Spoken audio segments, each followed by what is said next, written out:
네, 기술적 분석입니다. 자, 시장 상황 빠르게 한번 살펴보도록 하겠습니다. 자, 어제 나스닥 같은 경우에 1.87% 하락이 나왔고, 자, QQQ 2%, 그리고 SOXX 3% 넘는 하락이 나왔습니다. 자, 제가 계속해서 원칙 그리고 어떤 소신을 말씀드리는 이유가, 자, 최근에 이렇게 올라간다고 해서 제가 뭐 바로 또 포지셔닝을 바꿔서 이제는 상승으로 전환된 것 같으니까 매수하세요 라고 말씀드릴 수가 없다는 거예요. 왜냐하면 뭐 주식을 우리가 하루 이틀 할 것이 아니라 결과적으로 최대한 물리는 상황을 방지하는 방식으로 들어가야 되는데, 차라리 매수를 한다고 했다면 요렇게 첫 상승이 나왔을 때 들어가는 게 맞는 것이지, 저는 여 위치도 안전하다고 말씀드리지 않았습니다. 왜냐하면 제가 지금 계속해서 강조드리는 것은 어떤 것이냐, 최소한 가격대가 완연하게 단기 입형을 뚫고 정배열을 만들어가는 초입에 우리가 관심을 가지는 게 좋다는 것이지, 지금 단기적으로 단기 입형선 역배열 구간에 들어가 있는 상황에서 우리가 초반에 상승세가 강하다고 해서 바로 들어가게 되면 자, 이런 식으로 물릴 수가 있다는 거예요. 그리고 만약에 오늘부터 또다시 하단 추세선을 뚫고 오거나 터치하고 오는 흐름으로 움직이게 된다면 결과적으로는 또 스트레스를 받으면서 기간 조정을 거쳐가야 되는 그러한 흐름으로 움직이게 될 수 있기 때문에 우리가 서두르지 말고 지금은 관망으로서 접근하자라고 말씀을 드렸던 겁니다. 자, 그래서 이번에도 결국 단기평에서 저항이 나오면서 저항을 맞고 떨어지는 흐름이 나왔고, 자, 반도체 같은 경우도 비슷하게 저항으로 맞고 떨어지는 흐름이 좀 강하게 나왔어요. 그래서 뭐 예를 들어서 숏을 하시던 분들은 여기서 또 물렸을 것이고, 어제 같은 경우 초반에 숏 손절 치신 분들은 또 이득 본 거 보면서 배 아파하시는, 그렇기 때문에 지금 시장 그런 식으로 장난치듯이 뭐 하루 이틀 뭐 벌었다고 자랑하고 뭐 수익 실현 인증하고 하는 사람들이 많아지면 많아질수록 결과적으로 시장은 위험하다는 반증입니다. 그러니까 주변에서 만약에 조용하던 사람이 갑자기 수익 본다는 얘기를 하면서 뭐 조금씩 뭐 2, 30번 거 뭐 100 정도 번 거 수익 인정하고 있다면 지금은 관망할 시기구나 라고 생각해 주시면 되는 거예요. 자, 그래서 지금 시장에서는 1차적으로는 제가 말씀드린 흐름이 나올 때까지는 개인적으로 저는 조금 관망 추세로 들어갈 것이고, 자, 어제 뭐 빅스 같은 게 조금 튀어오르긴 했지만 사실 뭐 빅스나 이제 뭐 위기론에 또 빠질 것도 아니에요. 그냥 지금은 지켜보면 되는 겁니다. 뭘 지켜보면 되냐? 지지라인이 어디서 잡히는가. 지금 여기 같은 경우는 지지라인을 하루만 잡고 반등이 나왔잖아요. 그러니까 급하게 나온 V자 반등이라는 것이고, 이게 뭐 가봤자 얼마나 쭉 가겠습니까, 그쵸? 왜냐면 급한 만큼 사람들의 심리가 너무 빠른데라고 작용하기 마련이기 때문에 사실 조정이라는 걸 우리가 두려워하기보다는 오르기 위해서는 꼭 거쳐야 되는 과정이라고 생각을 해주시면 되는 거예요. 자, 그래서 이제 개별적인 종목이나 뭐 이런 것들도 좀 살펴보자면, 자, 지금 국내 주식 같은 경우는 어제 좀 상승이 나왔고 이미 200일선 터치한 상황이기 때문에 코스피는 무너져 내리지는 않고 있어요. 자, 코스닥 역시도 이전 추세선 지키면서 가고 있고, 그럼 제가 이제 우리나라 주식이 올라가기 위해서는 어디가 핵심이라고 말씀을 드렸어요. 자, 지금은 환율입니다. 그래서 환율이 지금 좀 빠지는 모습이 어제 그리고 오늘도 이렇게 흐름상 나오고 있기 때문에 당분간은 국내 주식이 조금 좋을 수 있다라고 말씀을 드린 겁니다. 그래서 그 흐름대로 지금 움직이고 있고, 자, 석유 가격 같은 경우 WTI 같은 경우도 결과적으로 지금 정배열 파동의 초입에 들어갔기 때문에 이렇게 1차 조정을 거치면서 정배열을 이런 식으로 만들어 간다면, 자, 에너지 쪽도 어떻게 보면 인플레 상승을 자극할 수도 있는 거예요. 그런 부분들을 염두에 두면서 자, 시장을 좀 지켜보시면 좋을 것 같습니다. 자, 금리 같은 경우야 요즘 그 연관성 자체가 좀 많이 떨어진 부분이 있기 때문에, 자, 금리는 당분간, 그러니까 채권 수익률 자체는 당분간 조금 이렇게 그냥 제3의 요소로서 지켜보셔도 될 것 같아요. 당장은 심리에 영향을 끼치고 있지가 않기 때문에 그러한 부분들을 검토해 주시면 좋을 것 같고, 자, 개별적인 주식도 볼게요. 자, 엔비디아가 실적이 좋게 나와서 엄청나게 올라간다고 했고, 자, 이 부분 매수해도 되느냐라고 생각하시는 분들 많았습니다. 자, 개인적으로 저 같은 경우는 너무 높은 위치이기 때문에 관심 두지 않을 거라고 말씀을 드렸어요. 왜냐하면 세론이 나올 수가 있기 때문에 뭐 실적이 좋다고 주식이 다 오르는 건 아닙니다. 실적 발표 이유가 고점이 되는 경우가 상당히 많기 때문에 그런 부분을 조심해야 된다고 생각하고, 그러한 높은 위치에서는 조정도 크게 나올 수가 있어서 우리가 손해라는 거를 최대로 잡았을 때 저 같은 경우 20%를 잡고 있어요.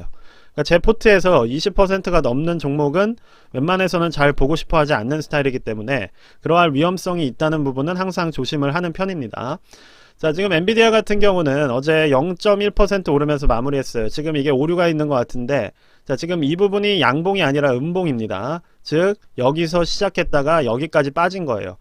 그래서 어제 장 초반에 들어가신 분이 있다면 한 7, 8% 정도, 7% 정도 이미 물려있는 상태라고 보시면 될 것 같아요. 그럼 지금 여기에서 음봉으로서 매물대가 생겼고 지금 거래량도 많았기 때문에 어느 정도 이제는 조정을 겪을 가능성도 높습니다. 아니면 이 부분을 뚫으려면 지금 좋았던 실적보다 더 강한 호재가 나오면서 이 매물대를 돌파를 해줘야 되는 것인데, 그러한 호재가 어떤 게 있을지는 저는 잘 모르겠어요, 개인적으로는. 그래서 어제 이게 음봉으로 마무리됐다는 거는 여기에 조금 본전 탈출하고자 하는 매물대가 많이 들어왔다는 것이고, 위치가 높기 때문에 그 불안감이 더 크고 본전 실현하는 악성 매물들이 실현이 나올 가능성이 높습니다. 자, 그래서 엔비디아는 지금 굳이 매수해도 될까라고 생각하진 않아요. 차라리 어제 초반에 매도를 하신 분들이 승리자인 것이고, 뒤늦게 지금 실적 얘기하면서 들어가 봤자 저는 그렇게 먹을 게 없다라고 생각합니다, 개인적으로.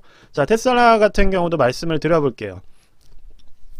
자, 저 같은 경우 지금 어쨌든 가격 조정이 나왔고, 그리고 1차 지지라인에서 반전이 나왔지만 지금 당장 매수하기는 좀 불안하다고 말씀을 드렸어요. 제가 참고하고 있는 보조지표라던가 그리고 기간 조정 자체도 들어갈 가능성이 있기 때문에 우리가 V자 반등을 너무 믿지 말고 조금 신중하게 매수를 고려하시라고 말씀을 드렸었고, 자, 어제 같은 경우 3% 하락이 나왔고, 자, 이제 장 초반에 상승하면서 시작했던 거를 고려를 한다면 좀 더 큰 한 5, 6% 정도로 아마 물리는 분들이 생겼을 거라고 생각을 해요. 그래서 첫 상승 나온 이후에 매수하신 분들은 거의 본전 아니면 손해인 구간으로 진입을 했다고 생각을 합니다.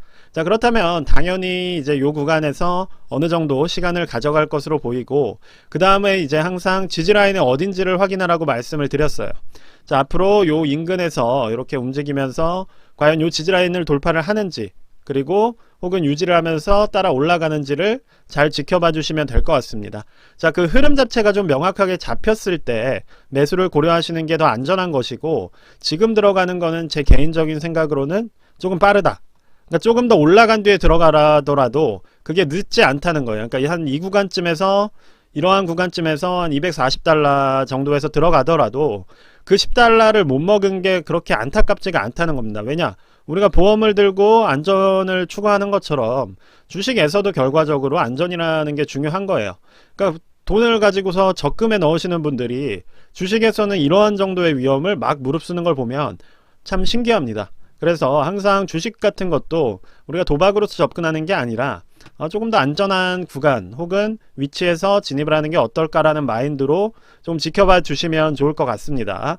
자, 그래서 지금 일단 엔비디아나 테슬라 같은 경우도 둘 다 어쨌든 상승을 시도하다가 저항대를 만들고 내려온 상황이에요. 자, 요 구간에서 저항대가 발생을 했고, 자, 테슬라 같은 경우도 지금 요 구간에서 일부 저항대가 발생을 한 상황입니다. 자, 그렇기 때문에 어느 정도의 시간 조정이 들어갈 수가 있고, 자, 애플 같은 다른 종목 역시도 비슷하게 지금 흐름이 움직이고 있다라고 정리를 해드릴 수가 있을 것 같아요. 자, 미국 주식은 지금 그래서 대형주 위주로 보았을 때는 자, 이러한 조정 구간을 거쳐가고 있고, 자, 여러분들께서도 객관성을 가져야 되는 게 최근 계속 하락갔다가 올라간 시간은 고작해야 3일이에요. 자, 3일 오르고 다시 빠져서 지금 제자리로 돌아온 겁니다. 그러니까 이 3일 동안에 만약에 내가 무슨 대세 상승이 시작된 것처럼 호들갑을 떤 분이 있다면 조금 돌아보실 필요가 있는 거예요. 내가 투자를 너무 급하게 하지 않는가, 너무 조금 장난스럽게 접근하지 않고 있는가 라고 한번 좀 돌아보는 시간이 필요하다는 겁니다. 그래서 저 같은 경우는 멤버십 질문에서도 말씀을 드렸지만, 자, 오르는 초입에도 매수하지 않는 게 좋을 것 같다라고 말씀을 드렸어요. 그게 오르지 않는다는 게 아니라, 그러니까 이 부분을 좀 말씀을 드리고 싶어요. 이 종목이 오르지 않는다는 게 아니라 안전하게 매수하기에는 이르다는 말씀을 드리는 겁니다. 그렇기 때문에 조금 시간을 더 가져가 보시면서, 자, 어떤 식으로 시장이 움직이고 좀 지지라인을 잡아가고 파동을 만들어 가는지를 조금만 더 확인하신 뒤에 관심을 가져주시면 좋을 것 같아요. 저 같은 경우도 그러한 시그널이 오면 어느 정도 말씀을 드릴 생각이 있기 때문에 그런 부분들은 참고를 해주시면 좋을 것 같습니다. 네, 오늘 영상은 일단 여기까지만 말씀드리도록 하겠습니다. 감사합니다.